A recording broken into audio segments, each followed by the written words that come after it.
So good morning students. Human resource management के आज के इस ई लेक्चर के सेशन में आप सब बच्चों का वेलकम है। सो बच्चों, लास्ट लेक्चर जो अपन 28 नंबर का पढ़ रहे थे उसमें मैंने आपको बताया था परफॉर्मेंस अप्रेजल के मेथड के बारे में। हमने देखे थे there are two methods, traditional और मॉडर्न। तो अपन ने ट्रेडिशनल मेथड्स स्टार्ट किया था। आज उसी में कुछ चीज़ों का अपन और आगे कंटिन्यू करेंगे। आज का जो चौथा नंबर का मेथड है वह है चेकलिस्ट या वेटेड मेथड। तो ये भी एक सिंपलेस्ट फॉर्म ऑफ मेथड है to analyse performance appraisal of the employees used by the organisation, क्योंकि इसके अंदर हम लोग इंडिविजुअल इवैल्यूएशन को इजी बना रहे हैं। तो चेकलिस्ट रिप्रेजेंट में क्या करता है कि इसके अंदर हम सबसे पहले क्या करते हैं, ऑब्जेक्टिव्स को सेट करते हैं। ऑब्जेक्टिव सेट का मतलब है कि जिस पर्पस के लिए हमने एम्प्लॉय को रखा था उस पर्पस के लिए वो ऑब्जेक्टिव को अचीव कर पा रहा है या नहीं कर पा रहा, और उस ऑब्जेक्टिव को हम डिस्क्रिप्टिव स्टेटमेंट के तौर पे भी लगा सकते हैं जो कि उसकी बिहेवियर को शो करेगा। यदि रेटर को ये लगता है कि एम्प्लॉय के अंदर इनमें से जो स्टेटमेंट आपने दिए हैं उसमें से कहीं पे स्ट्रॉन्ग कैरेक्टरिस्टिक्स है, तो वो उस चीज़ को क्या करेगा, यस लिख के छोड़ देगा कि हाँ इसके अंदर स्ट्रॉन्ग कैरेक्टरिस्टिक्स है। और यदि इसके एम्प्लॉय के अंदर इनमें से कोई भी स्टेटमेंट से रिलेट करता हुआ कोई पॉइंट नहीं होगा तो वो उसको ब्लैंक छोड़ देगा। तो ये जो मेथड है ये वेटेड भी है, क्योंकि इसके अंदर हम एम्प्लॉय की परफॉर्मेंस जो हमने डिस्क्रिप्टिव स्टेटमेंट या फिर ऑब्जेक्टिव बनाए हैं, हर पॉइंट को हम उसकी रेटिंग के हिसाब से वेटेज देंगे। और इसके अंदर हम क्या करते हैं, हम कुछ क्वेश्चंस भी पूछ सकते हैं जो कि आपके इस स्टेटमेंट से रिलेट करते हुए होते हैं। जैसे मैं आपको एग्जांपल बताता हूँ। जैसे मान लीजिए मैंने कुछ क्वेश्चंस बना लिए कि मान लीजिए कि is the employee really interested in the task. जो उसको टास्क दिया जाता है क्या वो उसके लिए रियली इंटरेस्टेड, उसको ग्रैब करता है, क्या वो अपने कोवर्कर्स का सम्मान करता है, क्या वो सुपीरियर को रेस्पेक्ट देता है, क्या वो इंस्ट्रक्शन को प्रॉपरली फॉलो करता है, क्या वो मिस्टेक्स भी रेगुलर करता है। तो इनमें से जो भी यस लगता है according to the weightage of the post job मैं उसको उसका वेटेज दे दूंगा। जैसे मेरे को लगा कि इसके जॉब में इंस्ट्रक्शन ज़रूरी है, कोई पर्सन ऐसा है जो मशीनों पे काम करता है, वहाँ पे इंस्ट्रक्शन ज़रूरी है, तो मैंने इसमें इस क्वेश्चन को वेटेज दे दिया 7 मार्क्स, 8 मार्क्स, 5 मार्क्स, जो भी हाईएस्ट मुझे लग रहा है वो मैं अपने हिसाब से रेटिंग उसको कर सकता हूँ। तो रेटिंग स्कोर के अंदर चेकलिस्ट जो होती है वो मैनेजर को ये हेल्प कर रही है कि एम्प्लॉय की परफॉर्मेंस कितनी है और कैसी है। बट इस चेकलिस्ट मेथड के कुछ लिमिटेशंस भी हैं। जैसे मैंने कहा कि पिछले भी कई जो मेथड्स हमने पढ़े उसमें भी कहीं ना कहीं बायसनेस तो आ ही रही थी, तो इसके अंदर भी ये बायसनेस आती है। बायसनेस क्या है कि थोड़ा सा इसके अंदर कभी कभार जो रेटर है वो यहाँ पे वेटेज देने में क्या कर सकता है, बायसनेस कर सकता है। जो उसका फेवर का एम्प्लॉय होगा उसको वेटेज ज़्यादा दे देगा, और जो उसके अगेंस्ट का एम्प्लॉय होगा जिसको वो पसंद नहीं करता उसको वो वेटेज कम दे देगा। दूसरी लिमिटेशन क्या है कि ये एक्सपेंसिव भी है और टाइम कंज्यूमिंग भी है। दूसरा, कभी कभार मैनेजर्स को इन ऑब्जेक्टिव्स और इसकी जॉब के अकॉर्डिंग वेटेज देने में काफ़ी ज़्यादा टाइम लगता है, या उसको प्रॉब्लम या परेशानी आती है जिसकी वजह से वो सही तरीके से वेटेज नहीं कर पाता, और यदि वेटेज सही नहीं होता तो एम्प्लॉय की परफॉर्मेंस भी सही तरीके से इवेल्युएट नहीं होती। देन आता है आपका स्ट्रेट रैंकिंग। सबसे ज़्यादा ओल्डेस्ट और सिंपलेस्ट टेक्निक है परफॉर्मेंस अप्रेजल की ये स्ट्रेट रैंकिंग। इस मेथड में क्या होता है, इस मेथड में जो हमारा टॉप या बेस्ट परफॉर्मर होता है एम्प्लॉय, उसको रैंकिंग नंबर 1 दी जाती है, और जो पुअरेस्ट होता है उसको रैंकिंग नंबर लास्ट, या जो भी आप देना चाहें, जो भी आपने क्राइटेरिया 1 2 3 4 5 आप क्राइटेरिया बना लीजिए। जो हायर रैंकिंग होगा उसको 1 दे दिया, और जो लोएस्ट रैंकिंग होगी उसको 5 दे दिया।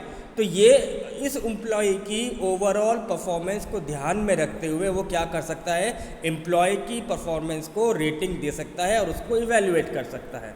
जैसा इसके अंदर भी आपको दिख रहा है, जो एम्प्लॉय ए है उसकी रैंकिंग 2 है, जो बी है उसकी रैंकिंग 1 है, सी है 5 है, डी है 4 है, ई है और 3 है।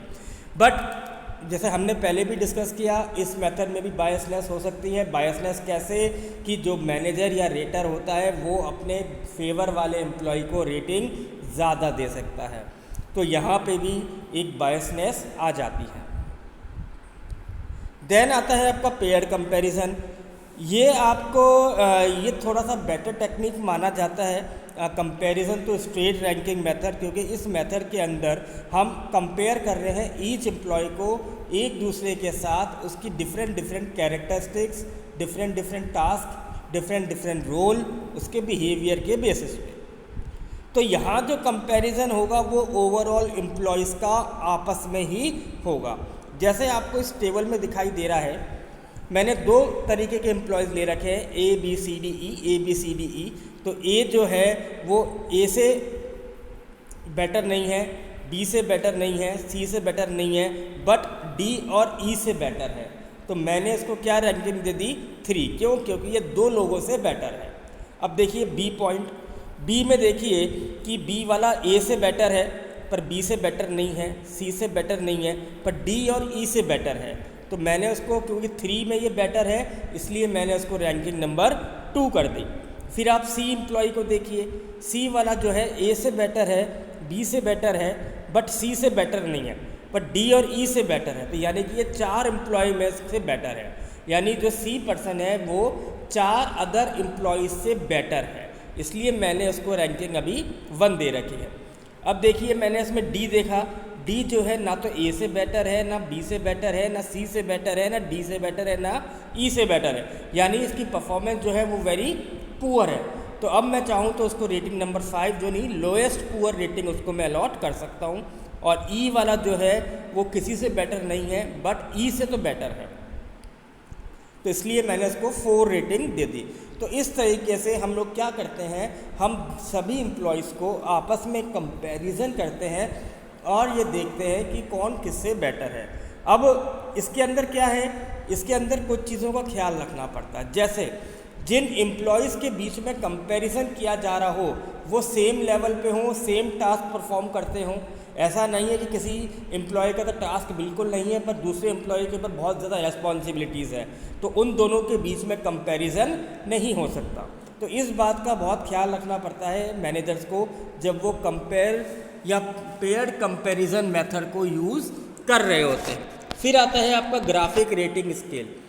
तो ये भी अनदर वेरी सिंपलेस्ट मेथड है और वेरी कॉमन मेथड है जहाँ पे ऑर्गेनाइजेशन यूज़ करती हैं एम्प्लॉयज़ की परफॉर्मेंस को इवेल्युएट करने के लिए।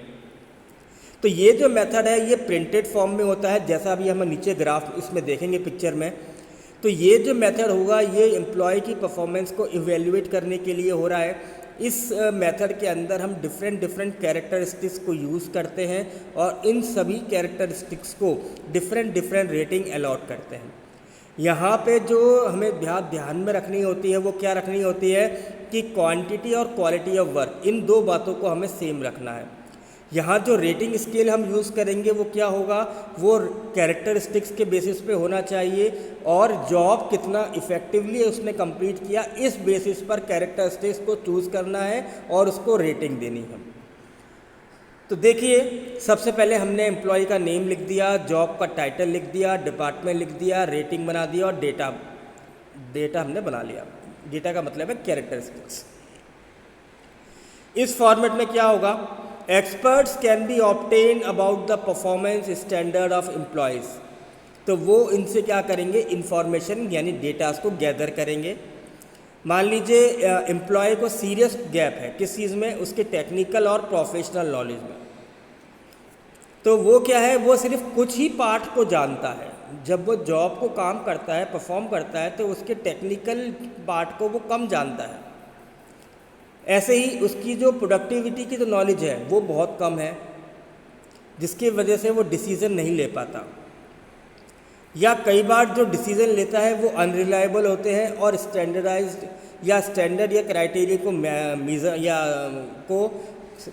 को वो मैच नहीं करते। डिसिप्लिन के रिगार्डिंग देखिए कि वो जब भी डिसिप्लिन, अगर उसको कोई टास्क दिया जा रहा है तो उसको कितना इफ़ेक्टिव वे में कर रहा है, डिसिप्लिन तरीके से कर रहा है, नहीं कर रहा है, क्या टास्क कंप्लीट करने से पहले या स्टार्ट करने से पहले वो प्लानिंग कर रहा है, नहीं कर रहा, क्या वो रिसोर्सेज को वेस्ट करता है, मिसयूज़ कर रहा है।